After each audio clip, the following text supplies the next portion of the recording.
తాకట్లో ఉన్న బంగారాన్ని విడిపించి ఆ రోజున మార్కెట్ ధర కట్టి మిగిలిన డబ్బును మీకు అందిస్తుంది కొమ్మూరి గోల్డ్.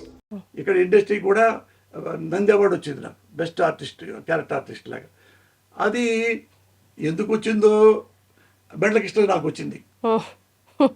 అది వేరే హీరోకి ఇవ్వాల్సింది.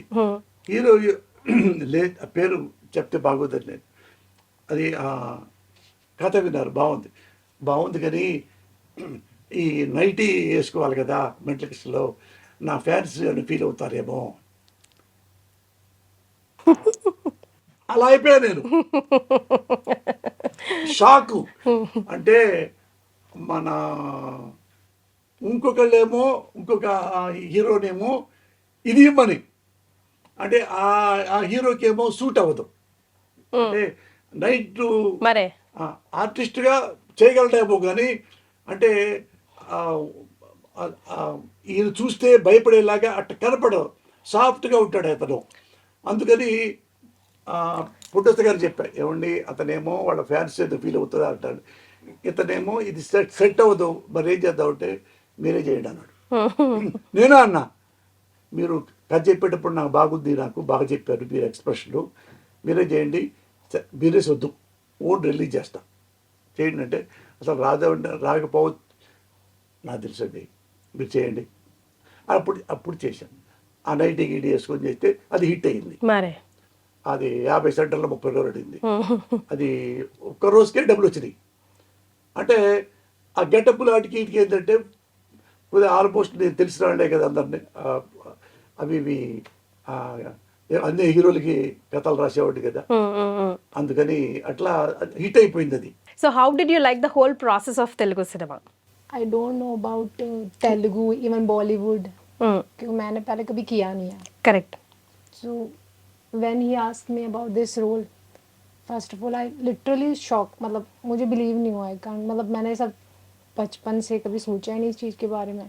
And suddenly he asked me about this role. So it's totally different thing. But I'm so lucky that he chose me for this role. So on camera के सामने आने के बाद आपका फीलिंग्स कैसे था? आप कर पाए नहीं कर पाए, अम्मा मैं कहाँ आई ऐसा सोचे, what did you feel like? जब मैं फर्स्ट टाइम कैमरे के सामने आई मुझे लिटरली ऐसा बिल्कुल नहीं लगा कि मैं फर्स्ट टाइम कर रही हूँ. ओके. लाइक मैंने एक फर्स्ट टेक किया होगा I think, and second 2-3 role में शायद हुआ होगा. लाइक मैं फर्स्ट रोल में आई थिंक क्लियर किया होगा, है ना? हाँ, आई थिंक फर्स्ट में ही क्लियर हो जाता था. So no camera fear at all? No. Okay. ఆమెకి ముందు నాతో పాటు ఒక 15 రోజులు తిప్పా. ఆ లొకేషన్ తీసుకెళ్ళి, వాళ్ళు జైపూరే కదా, నేను కొత్త జైపూర్కి, ఆమె కొత్త కదా కాదు కదా. అక్కడ వచ్చిన తర్వాత ఎక్కడెక్కడ లొకేషన్స్ ఉన్నాయో ఆ లొకేషన్లోనే తీసుకొచ్చేయమని నేను అసిస్టెంట్ డైరెక్టర్ చూపించి, ఇది ఇక్కడ చేయాల్సింది ఎలా చేస్తావో చెప్పంటే, ఒకసారి నువ్వు చేయి చూపించు నేను చేస్తానంది. నేనేం చేయి చూపిస్తానో సేమ్ అదే చేస్తాయి. మళ్ళీ 1 more 2 more నిప్పులు లేవు. ఒక మాట మర్చిపోయే తప్ప భయపడి ఆపటం అసలు లేదు, ధైర్యంగానే చేస్తుంది. స్టోరీ లైన్ ఎప్పుడు ఎక్కడ ఎలా పుట్టింది సార్? ఆపరేషన్ అరుణారెడ్డి అంటే ఏంటి అసలు? మీ పిక్ ఒకటి నేను చూపిస్తాను, అది ఫస్ట్ అసలు స్టోరీ లైన్ ఎప్పుడు ఎక్కడ ఎలా పుట్టింది, ఏంటి రాబోతోంది? ఆపరేషన్ దుర్యోధన తర్వాత అదే కోవలో వస్తుందా? అంటే నాకు తెలిసింది ఏంటంటే పాలిటిక్స్కి మీడియాకి మధ్య జరిగే ఒక యుద్ధం లాంటిది ఒక లైన్ విన్నాను. సో అదైనా ఎందుకు పుట్టింది, ఎక్కడ పుట్టింది, అసలు మళ్ళీ ఏం ప్రకంపనలు సృష్టించబోతున్నారు మీరు మీడియాలో, పాలిటిక్స్లో? అసలు రియల్ లైఫ్కి సంబంధం ఉందా లేదా స్టోరీకి సంబంధించి? అట్లా రకరకాలు వచ్చేస్తున్నాయి నాకు. పోసాని గారు మళ్ళీ ఏం బ్లాస్ట్ చేయబోతున్నారా అని. అంటే ఇది అట్లా కాదు మేడం. ఎట్లుందంటే ఇది ప్రతిఘటన సినిమా. ఒక ఎగ్జాంపుల్ చెప్తా. విజయశాంతి గారు సినిమా చేశారు కదా, ఆయన అందులో టీచరు, లెక్చరరు ఎంత సఫర్ అయ్యారో మీకు తెలిసే ఉంటుంది.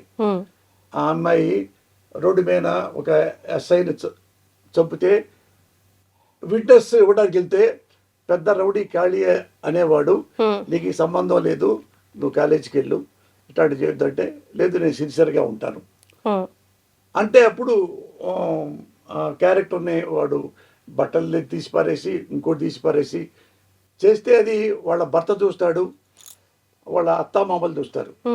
మీరు ముగ్గురు చూశారు కదా, వాడి మీద కేసు పెడదాం బొమ్మంటే వాళ్ళు రారు. సరే అబార్షన్ చేయించకూడదు, చేసుకోబోతుంటే ఎందుకు అబార్షన్ చేపిస్తాడు ఉంటాడు మగుడు.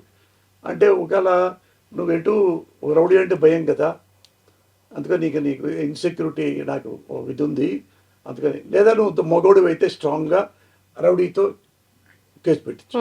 నేను పెట్టించి నేను భయపడితే అబార్షన్ చేయించుకొని ఇలాంటి వాడిని ఎలా ఏం చేయాలి, ప్రజల్లో ఎలా చైతన్యం చేయాలి, అలాంటి కథ ఇది.